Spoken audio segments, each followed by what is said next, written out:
Shalom, selamat pagi Ibu Bapak Saudara, jemaat yang dikasihi Tuhan Yesus Kristus. Marilah kita memulai ibadah hari ini, Jumat 6 Mei 2022. Saudaraku, mari kita berdoa.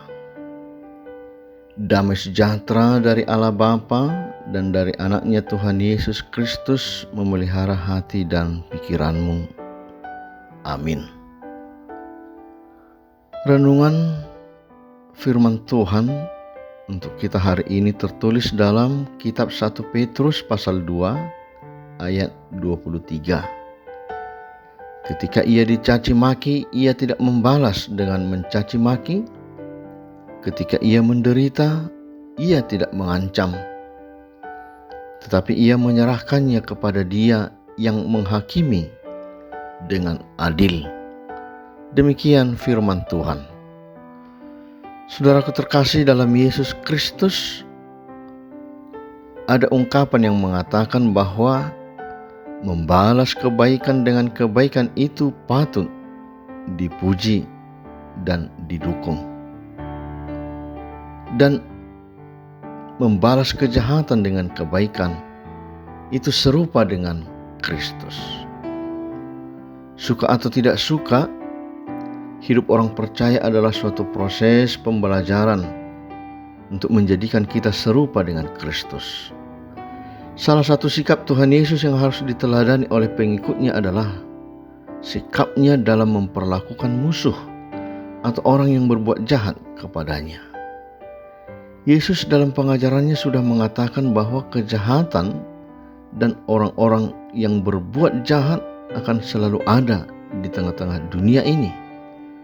Karena dunia ini sudah jatuh ke dalam dosa.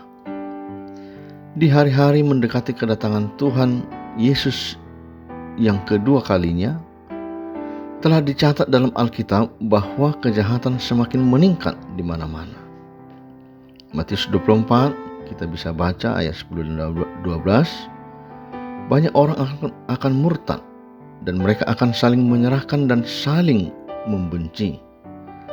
Makin bertambahnya kedurhakaan, maka kasih kebanyakan orang akan menjadi dingin. Tantangan dan keadaan yang kita harus hadapi dan hidupi, mau tidak mau, bagaimanakah kita harus bersikap? Kita sudah diajarkan untuk tidak membalas kejahatan dengan kejahatan. Kita diajari oleh firman Tuhan membalas kejahatan dengan kebaikan. Saudaraku, jangan pernah bertanya mengapa dunia selalu memusuhi dan membenci para pengikut Kristus. Yang perlu kita pertanyakan adalah bagaimana seharusnya kita bersikap terhadap orang-orang itu. Apa yang diajarkan oleh dunia ini sangat bertentangan dengan apa yang diajarkan oleh Tuhan Yesus. Tuhan Yesus justru mengajarkan kita untuk mengasihi musuh dan tidak membalas kejahatan dengan kejahatan. Dalam hal ini, firman Tuhan Yesus katakan bahwa sesungguhnya Yesus tidak hanya sekedar berteori, tetapi Ia adalah teladan agung kita. Ketika dicaci maki, didera, diolok dan disiksa, Tuhan Yesus justru berdoa dan mengampuni musuh-musuhnya. Walaupun ia mempunyai kuasa dan hak untuk melakukan pembalasan. Ia, Tuhan kita Yesus Kristus yang mempunyai kuasa dan hak untuk melakukan pembalasan pun tidak memakai itu untuk membalasnya. Jika demikian, berarti bukanlah hak kita untuk membalas kejahatan yang kita hadapi dengan kejahatan. Sebaliknya, kita didorong untuk berbuat baik. Namun, dalam hal berbuat baik pun perlu kita renungkan, apakah motivasi kita untuk melakukannya? Pertanyaan ini patut kita renungkan, karena kita pun sering terjebak dalam berbuat baik hanya untuk mendapatkan pujian dan pamrih. Kita sering berbuat baik hanya kepada orang yang berbuat baik kepada kita. Kita melakukan yang terbaik, membuat yang terbaik ketika orang melakukan yang baik kepada kita. Di sisi lain, dalam perkembangan kehidupan saat ini, kita melihat bahwa orang-orang yang secara tulus hati berbuat baik justru diperlakukan dengan buruk. Karena itu kita juga patut bertanya kembali, untuk apa kita harus berbuat baik? Jawabannya adalah bahwa kita harus meneladani Kristus. Karena kita pun sesungguhnya adalah orang-orang yang berdosa dan tidak sempurna.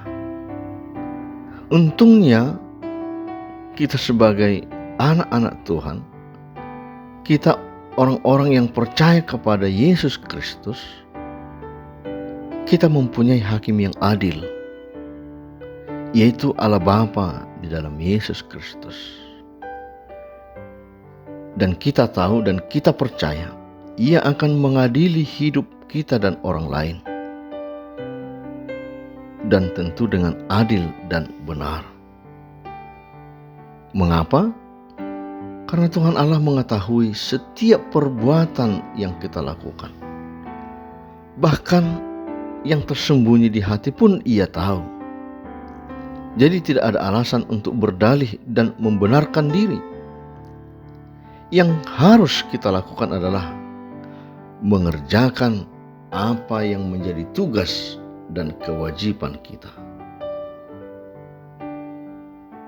Selain itu adalah bagian Tuhan. Selain itu, yang terbaik yang harus kita lakukan adalah membiarkan Allah yang bertindak. Karenanya, Ibu Bapak Saudara dalam Yesus Kristus, tanamkan dalam hatimu, percayakan dalam hatimu, di atas semua perbuatan-perbuatan yang tidak baik yang kita hadapi dari orang lain, yang bukan karena tingkah laku dan perbuatan kita yang tidak baik kepada orang lain. Mari, adalah waktu yang tepat membiarkan Allah yang bertindak.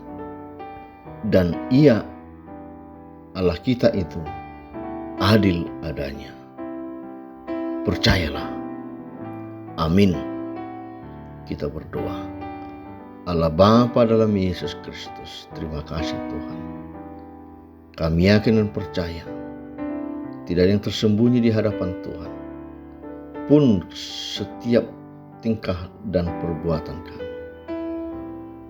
Ajari kami Tuhan, kuatkan kami untuk melakukan tugas kewajiban kami, karena kami tahu Tuhan akan mengadili dan menilainya dengan baik. Terimalah doa kami dalam Yesus Kristus. Amin. Anugerah Tuhan kita Yesus Kristus, kasih setia Allah Bapa, dan persekutuan dengan Roh Kudus menyertai saudara sekalian. Amin.